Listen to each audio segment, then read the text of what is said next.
We have gathered here to discuss a question which is of crucial importance to our future.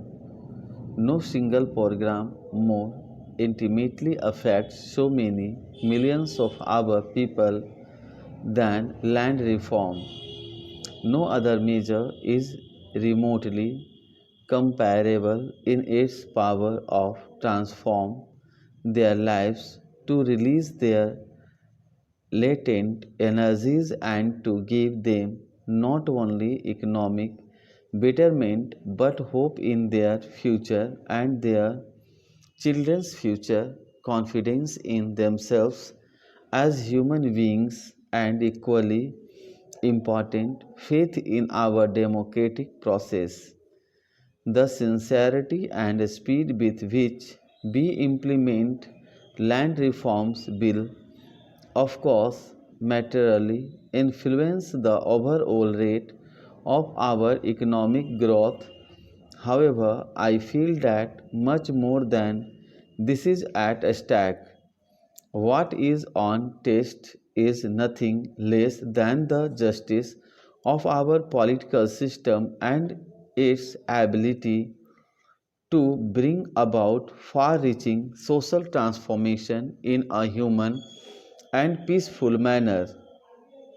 Recent technological developments and the spread of the high yielding varieties program have increased inequalities of income in the countryside and has produced even greater disparity between landowners and tenants.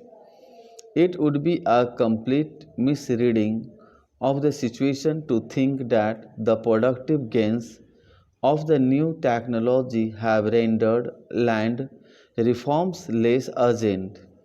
In my letter to the Chief Ministers, to which Honorable Member referred, I mentioned how small cultivators have been left behind. Most of these problems have already been mentioned, but I think I will repeat some of them. The position of the unproductive tenants and sharecroppers has been aggravated by the rise in rents and the large scale resumption of land by owners by the high profits of the new agriculture. In the long run, the very foundations of agricultural development will be undermined if millions of tenants and sharecroppers are denied security of tenure in the land they cultivate. In spite of legal protection, it is well known that cultivators belong to the scheduled castes and scheduled tribes have been disposed of their land by moneylenders and others. Tenants have been downgraded to the status of sharecroppers and sharecroppers, reduced to the position of landless laborers. All this has produced a growing current of discontent in the countryside, which has occasionally erupted into violence.